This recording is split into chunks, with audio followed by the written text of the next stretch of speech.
Hello दोस्तों, आप सबका बहुत बहुत स्वागत है, अभिनंदन है। आरपीएफ कांस्टेबल 2025 के लिए साथीगण 2 मार्च के पहले शिफ्ट और दूसरे शिफ्ट और तीसरे शिफ्ट का दोस्तों एग्ज़ाम खत्म हो चुका है। साथीगण आइए देखते हैं तीनों शिफ्टों में दोस्तों किस प्रकार से आपके एग्ज़ाम में दोस्तों क्वेश्चन पूछा गया था।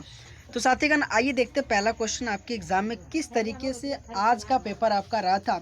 तो दोस्तों पहला क्वेश्चन है कि राष्ट्रीय आपातकाल बेसिकली किस अनुच्छेद में है। दोस्तों आपके एग्ज़ाम में जो क्वेश्चन हमेशा जो आपके आर्टिकल से क्वेश्चन पूछा जाता है, जो आर्टिकल 352 बेसिकली आपके राष्ट्रीय आपातकाल से संबंधित है।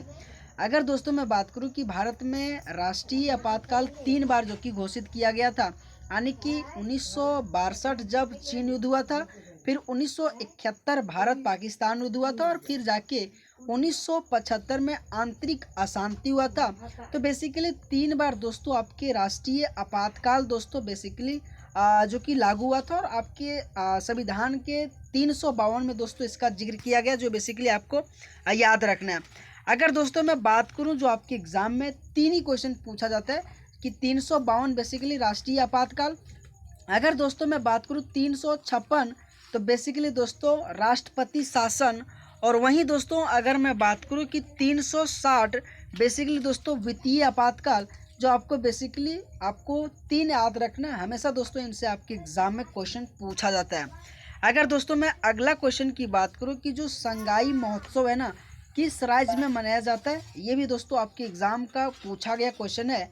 और अगर मैं बात करूं तो बेसिकली मणिपुर में ये संगाई महोत्सव मनाया जाता है। अगर दोस्तों मैं बात करूं कि संगाई महोत्सव बेसिकली 10 दिन तक चलता है और जो 21 से लेकर 30 नवंबर के बीच में बेसिकली आपके मणिपुर में आयोजित किया जाता है। यह मणिपुर की समृद्ध संस्कृति और परंपरा जो भव्य एक उत्सव है, जो आपको बेसिकली याद रखना हमेशा दोस्तों आपके हर एक राज्य से जितने भी फेस्टिवल होता है दोस्तों आपको एटलीस्ट दोस्तों याद करके जाइएगा। मैंने आपके एग्जाम में जितने भी दोस्तों आपके प्रीवियस ईयर क्वेश्चन फेस्टिवल से पूछा गया था, मैंने दोस्तों इसी वीडियो सेक्शन में जाके दोस्तों देखिएगा, हर एक क्वेश्चन प्रीवियस ईयर क्वेश्चन डाला गया दोस्तों, आप जहाँ के जरूर देख लीजिएगा। अगर दोस्तों मैं बात करूं कि मिजोरम का जो कि सबसे बड़ा और जो कि खुशहाल त्यौहार, और हमेशा दोस्तों आपके मिजोरम से क्वेश्चन पूछा जाता है, जो चापचारकूट और मीमकूट और थालपोंगकूट और एंथोरियम उत्सव, जो बेसिकली दोस्तों आपके मिजोरम का बहुत बड़ा फेस्टिवल है दोस्तों, और हमेशा आपके एग्जाम में मिजोरम से दोस्तों क्वेश्चन पूछा जाता है, जो आपको याद रखना है। अगर साथीगण मैं अगला क्वेश्चन की बात करूं कि निम्नलिखित में से कौन सा अनुच्छेद राज्य के नीति निर्देशक तत्वों से संबंधित है। दोस्तों आप कोई भी एग्जाम देने जाइए और डीपीएसपी से क्वेश्चन ना पूछा जाए, ऐसा हो ही नहीं सकता है। अगर मैं बात करूं आर्टिकल 36 से लेकर 51 के बीच राज्य के नीति निर्देशक सिद्धांत तत्व के बारे में कहा गया, जो दोस्तों हमारे संविधान के भाग 4 में दोस्तों इनका वर्णन किया गया है। और दोस्तों अगर मैं बात करूं डीपीएसपी बेसिकली दोस्तों आपके आयरलैंड के संविधान से लाया गया, इस पॉइंट को भी याद रखिएगा। कई बार दोस्तों आपके एग्जाम में क्वेश्चन पूछा जाता है। और दोस्तों डीपीएसपी लाने का कारण दोस्तों अगर आपके एग्जाम में पूछे तो दोस्तों राज्य को कल्याणकारी और स्थापना बनाने के लिए दोस्तों डीपीएसपी को लाया गया था। जो दोस्तों डीपीएसपी से रिलेटेड एक आर्टिकल 37 जो बहुत इंपॉर्टेंट बनता है, जो दोस्तों आर्टिकल 37 में कहा गया है कि किसी भी न्यायालय द्वारा दोस्तों डीपीएसपी को आप लागू नहीं करा सकते हैं, जो बेसिकली आपको याद रखना है। अगर साथीगण मैं अगला क्वेश्चन की बात करूं कि भारतीय संविधान का अनुच्छेद 42 बेसिकली किससे संबंधित है। अगर मैं बात करूं दोस्तों तो काम की न्यायसंगत और मानवीय परिस्थितियां और मातृत्व राहत में जो प्रावधान होता है ना, वही दोस्तों आर्टिकल 42 में कहा गया। दोस्तों उसी तरह से आर्टिकल 40 आपके एग्जाम में पूछे जाने की यदि संभावना है, जो बेसिकली दोस्तों ग्राम पंचायत से संबंधित है। और हमेशा दोस्तों आपके ग्राम पंचायत से आपके रेलवे हो या एसएससी हो दोस्तों बार बार क्वेश्चन पूछा जाता है। अगर मैं बात करूं आर्टिकल 42 इस बात पर जोर देता है कि राज्य को काम की न्यायसंगत और मानवीय स्थिति और मातृत्व राहत सुनिश्चित करना चाहिए। संविधान के अनुच्छेद 42 एक गैर सरकारी संगठन है जो नागरिक और राजनीतिक अधिकारियों की स्वतंत्रता की सुरक्षा देता है।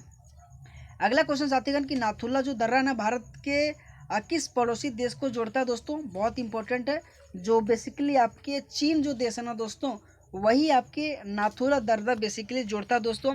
अगर साथीगण मैं बात करूँ कुछ इंपॉर्टेंट कि नाथुला दर्रा जो दुनिया की सबसे ऊंची वाहन युग सड़क है और यह भारत तिब्बत सीमा पर जो कि समुद्र तल से 14,450 फीट ऊपर स्थित है। इस पॉइंट को याद रखिएगा। यह देश के सबसे महत्वपूर्ण हिमालय दर्रों में से एक है और नाथुला का अर्थ है सुनने वाले कान और ला का अर्थ होता है पास। तो बेसिकली आपको याद रखना है। अगर दोस्तों मैं बात करूं भारत और चीन के बीच 3 खुली व्यापारिक सीमा चौकियों में से है और जो अपनी सुरम्य सुंदरता और सुंदरता वातावरण के लिए प्रसिद्ध है। बेसिकली आपको ध्यान रखना है। अगर मैं कुछ इंपॉर्टेंट बात करूं तो बेसिकली यह सिक्किम को चीन के तिब्बती श्वेता क्षेत्र को जोड़ता है जो 1959 में पीपुल्स रिपब्लिक ऑफ चाइना द्वारा तिब्बती विद्रोह के दबाने के बाद लगभग 4 दशकों के लिए सील कर दिया गया था, जो बेसिकली आपको याद रखना है। अगर मैं अगला क्वेश्चन की बात करूं दोस्तों कि सर्वोच्च न्यायालय के न्यायाधीश जो आपकी बेसिकली कितने वर्ष की आयु में सेवा निवृत्त हो जाता है, तो दोस्तों बेसिकली 65 साल के दोस्तों उम्र में सेवा निवृत्त हो जाता है। जो आपके एग्जाम में हमेशा एज वाले से रिलेटेड आपके चाहे राष्ट्रपति हो, चाहे सर्वोच्च न्यायालय के न्यायाधीश हो, चाहे राज्यपाल हो, हमेशा दोस्तों उनसे आपके एग्जाम में क्वेश्चन पूछा जाता है। अगर साथीगण मैं बात करूँ कि भारत के संविधान के सर्वोच्च न्यायालय में न्यायाधीशों का कार्यकाल तय नहीं किया गया, लेकिन इस संबंध में निम्नलिखित प्रावधान करता है कि अगर 65 वर्ष की आयु प्राप्त करने तक का कार्यकाल में रहता है, उसके उम्र के बारे में कोई भी यानी कि प्रश्न सांसद द्वारा प्रदान किए गए प्राधिकरण का निर्धारित किया जाना चाहिए। वह राष्ट्रपति को पत्र लिखकर इस्तीफा दे सकता है। बेसिकली दोस्तों बहुत सारे इन्फॉर्मेशन भी आपके लिए लाए हूँ, है ना।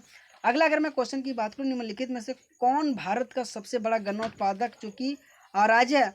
अगर दोस्तों मैं बात करूं तो बेसिकली जो उत्तर प्रदेश है ना सबसे बड़ा गन्ना उत्पादक राज्य है, जो बेसिकली आपको याद रखना है।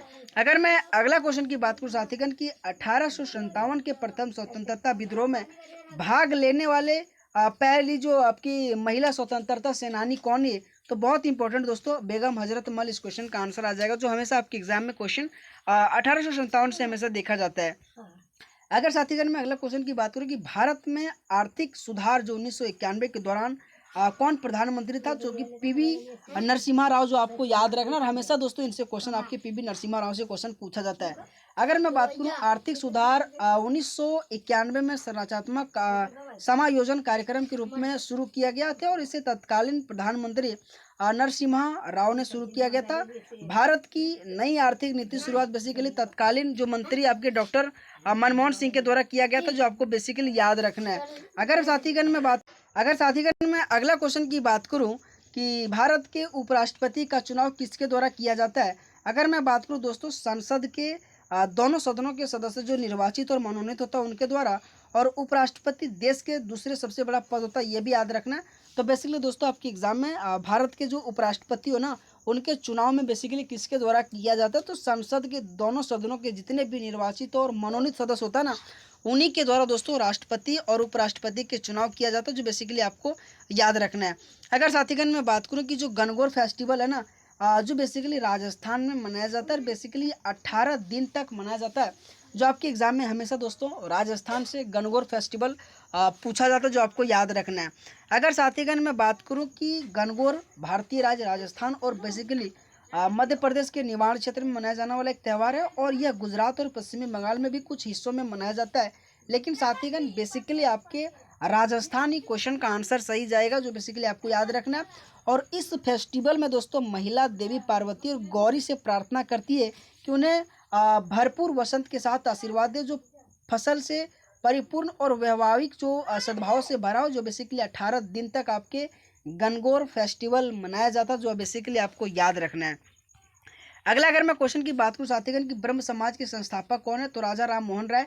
दोस्तों जितने भी समाज चाहे 4 से 5 ही क्वेश्चन है दोस्तों, ब्रह्म समाज हो जाएगा, प्रार्थना समाज आ जाएगा, आपके इन्हीं से रिलेटेड क्वेश्चन आपके एग्जाम में हमेशा क्वेश्चन पूछा जाता है। और दोस्तों राजा राम मोहन राय को भारतीय नव जागरण के बेसिकली जनक माना जाता है। अगर दोस्तों मैं 1828 ईस्वी में बात करूं तो ब्रह्म समाज की स्थापना जो बहुत इंपॉर्टेंट है, हमेशा आपके एग्जाम में पूछा जाता है कि ब्रह्म समाज की स्थापना जो बेसिकली दयानंद सरस्वती जी के द्वारा कब किया गया था, तो बेसिकली दोस्तों 1828 के द्वारा किया गया था। और दोस्तों हमेशा इनसे क्वेश्चन पूछा जाता है, बेसिकली आपको याद रखना। सॉरी दोस्तों, ब्रह्म समाज बेसिकली आपके 1828 में राजा राम मोहन राय के द्वारा किया गया था, आपको बेसिकली याद रखना दोस्तों। और वहीं आर्य समाज दोस्तों आपके 1875 में दोस्तों आपके दयानंद सरस्वती जी के द्वारा किया गया था। ब्रह्म समाज राजा राम मोहन राय, आर्य समाज 1875 आपके दयानंद सरस्वती के द्वारा किया गया था। ये दोनों पॉइंट याद रखिएगा। अगला अगर मैं बात करूं दोस्तों कि राजा राम मोहन राय को भारतीय नवजागरण के जनक के रूप में जाना जाता है।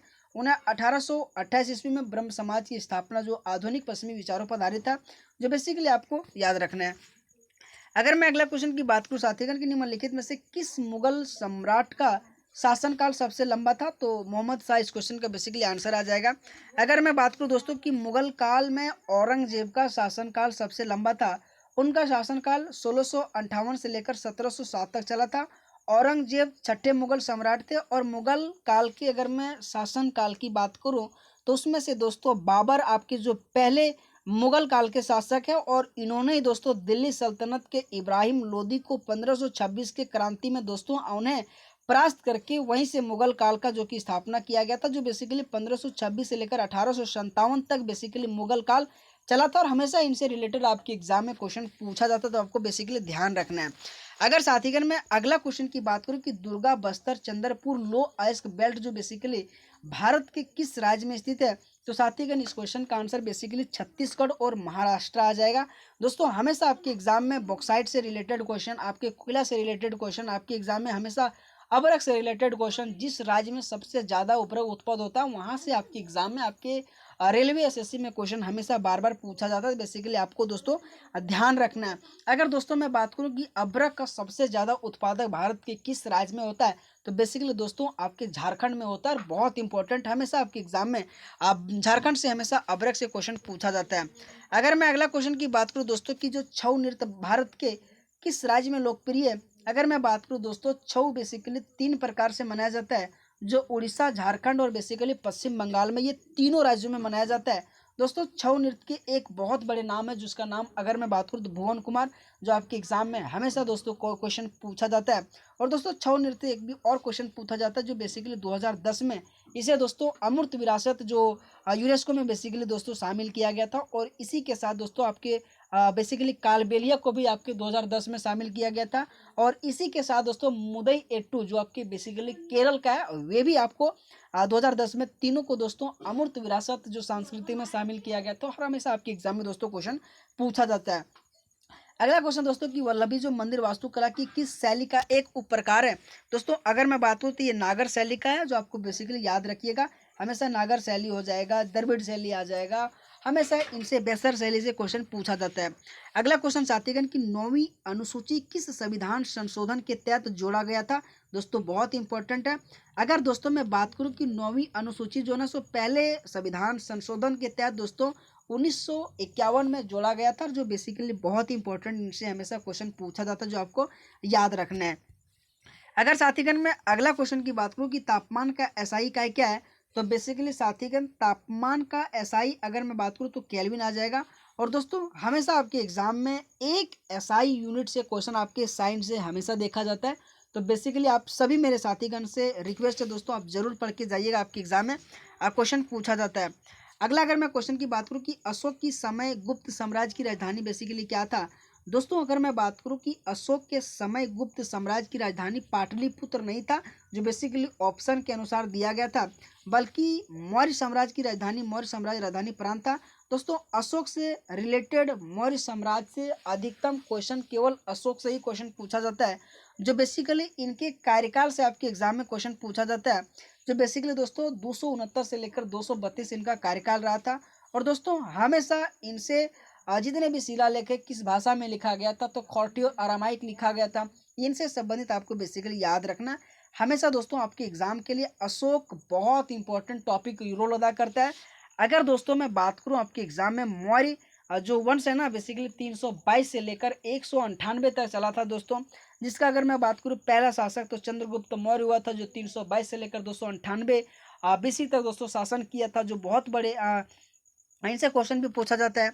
अगर साथीगण मैं अगला क्वेश्चन की बात करूं कि उत्तराखंड का जो उत्तरायण जो पर्व है ना किस संबंध है, तो बेसिकली दोस्तों इस क्वेश्चन का आंसर है सूर्य के उत्तर दिशा की यात्रा से जुड़ा है, और इसे मकर संक्रांति के नाम से जाना जाता है। और यह बेसिकली बसंत ऋतु के आगमन का एक प्रतीक है, और बेसिकली उत्तरायण का सकारात्मक का प्रतीक माना जाता है, जो बेसिकली आपको याद रखना है। अगर साथीगण मैं अगला क्वेश्चन की बात करूँ कि 51वां जो न्यायाधीश बेसिकली कौन है, तो इस क्वेश्चन का आंसर आ जाएगा कि संजीव खन्ना बेसिकली 51वें न्यायाधीश है दोस्तों, जो आपके बेसिकली 18 जनवरी आपके 2019 को भारत के सर्वोच्च न्यायालय के पदोन्नत किया गया और बेसिकली वर्तमान में राष्ट्रपति विधिक सेवा प्राधिकरण के मुख्य और संरक्षक जो कि राष्ट्रीय न्यायिक अकादमी भोपाल भी जो एनजे के बेसिकली वर्तमान में अध्यक्ष, जो आपको याद रखना है। अगला अगर मैं क्वेश्चन की बात करूँ साथीगण की आरबीआई जो रेपो दर बेसिकली कितना है, तो 6 जो कि 25% दोस्तों। हमेशा इनसे आपके एग्जाम से पहले दोस्तों आरबीआई से रेपो रेट दर आपको बेसिकली ध्यान रखना है। अगर दोस्तों मैं आरबीआई की अगर मैं बात करूँ तो 1934 में एक्ट आया था, 1935 दोस्तों इनकी स्थापना हुआ था। और आरबीआई जब शुरुआती पूंजी से जब आया था दोस्तों, तो 5 करोड़ के साथ शुरुआती पूंजी आया था, जो बेसिकली आपके एग्जाम में कई बार दोस्तों पूछा गया था। तो बेसिकली आपको ध्यान रखना है कि आरबीआई की शुरुआती पूंजी बेसिकली कितना करोड़ था, तो दोस्तों 5 करोड़ था, आपको याद रखना है। और वर्तमान में 2025 में आरबीआई का रेपो रेट अगर मैं बात करूँ तो 6.25% है दोस्तों, इस पॉइंट को भी याद रखिएगा। अगर साथीगण मैं अगला क्वेश्चन की बात करूँ कि विटामिन सी में कौन सा अम्ल पाया जाता है, दोस्तों अगर मैं बात करूँ विटामिन सी को ही दोस्तों अस्कॉर्बिक अम्ल पाया जाता है, और इसे रासायनिक रूप में दोस्तों एल अस्कॉर्बिक एसिड के नाम से जाना जाता है। और यह एक कमजोर 6 कार्बन शर्करा है और जो कि संरचना पंचकोणीय वलय जैसे जो कि होता है दोस्तों। हमेशा आपके विटामिन सी एग्जाम में क्वेश्चन पूछा जाता है, जो साथीगण आप सभी मेरे साथीगण से रिक्वेस्ट है आप जरूर पढ़ के जाइएगा। अगला क्वेश्चन दोस्तों आपके स्वामी विवेकानंद जी से क्वेश्चन पूछा गया था, जो 11 सितंबर 1893 के शिकागो में आयोजित विश्व धर्म सम्मेलन में भाग लिया था, और इस सम्मेलन में उनके दिए गए भाषण को इतिहास की अमर घटनाओं में गिना गया था। तो बेसिकली दोस्तों क्वेश्चन पूछा गया था कि स्वामी विवेकानंद जी शिकागो में विश्व धर्म सम्मेलन में कब भाग लिया था, तो साथीगण 11 सितंबर 1893 में भाग लिया था, जो बेसिकली आपके एग्जाम में क्वेश्चन पूछा गया था। अगला क्वेश्चन दोस्तों कि 2024 में नई वैक्सीन किस संबंध है, तो फाइजर बायोएनटेक कोविड से। अगला क्वेश्चन कि 10वीं अनुसूची संविधान संशोधन के तहत जोड़ा गया था, तो 52वां संविधान संशोधन अधिनियम 1985 के तहत जोड़ा गया था। दोस्तों इसलिए जोड़ा गया था क्योंकि दोस्तों एक बार एक जब चुनाव हुआ ना, तो उसमें से क्या हुआ, एक नेता एक पार्टी से जीतने के बाद और भी पार्टी तक चला गया, तो उसी के साथ दोस्तों देखा गया कि अगर ऐसे विधायक या फिर सांसद अगर बनेगा तो एक ही बार जीत के 10 बार पार्टी में चला जाए तो बेकार हो जाएगा ना। तो इसीलिए दोस्तों 52वां संविधान संशोधन अधिनियम जो दोस्तों लाया गया, और उसी के तहत दोस्तों आप किसी भी पार्टी से खड़ा होइए, जब तक आप उसका कार्यकाल खत्म नहीं होगा दोस्तों आप दूसरे पार्टी नहीं ज्वाइन कर सकते, बेसिकली इसमें कहा गया था, जो बेसिकली आपको ध्यान रखना है। आर्टिकल 45 से क्वेश्चन पूछा गया था कि बेसिकली आर्टिकल 45 शिक्षा का अधिकार जो कि संविधान से जुड़ा है। तो बेसिकली दोस्तों 6 से 14 साल के बच्चे जितने मतलब 0 से 6 साल के बच्चे के दोस्तों की बेसिक आपके शिक्षा हो गया, देखभाल हो गया, उनसे जुड़े जितने भी प्रावधान का जिक्र करता है आर्टिकल 45 में इनका वर्णन किया गया, जो आपको याद रखना है। अगला क्वेश्चन दोस्तों की नीति निर्देशक तत्व जिसे क्वेश्चन पूछा गया था, जो भाग 4 आर्टिकल 36 से 51 में राज्य के नीति निर्देशक जो कि सिद्धांत के बारे में डीपीएसपी के बारे में वर्णन किया गया था। दोस्तों आप सबको क्लास अच्छा लगा, और अगर आपको साथी का ना क्लास अच्छा लगा हो तो दोस्तों आप सभी से रिक्वेस्ट करता हूँ वीडियो को लाइक जरूर कीजिएगा, है ना, और हो सके दोस्तों तो वीडियो को सब्सक्राइब भी जरूर कीजिएगा। तो आप सभी का पुनः एक बार बहुत बहुत स्वागत है, अभिनंदन है दोस्तों। थैंक यू सो मच आप सभी मेरे साथीगण का।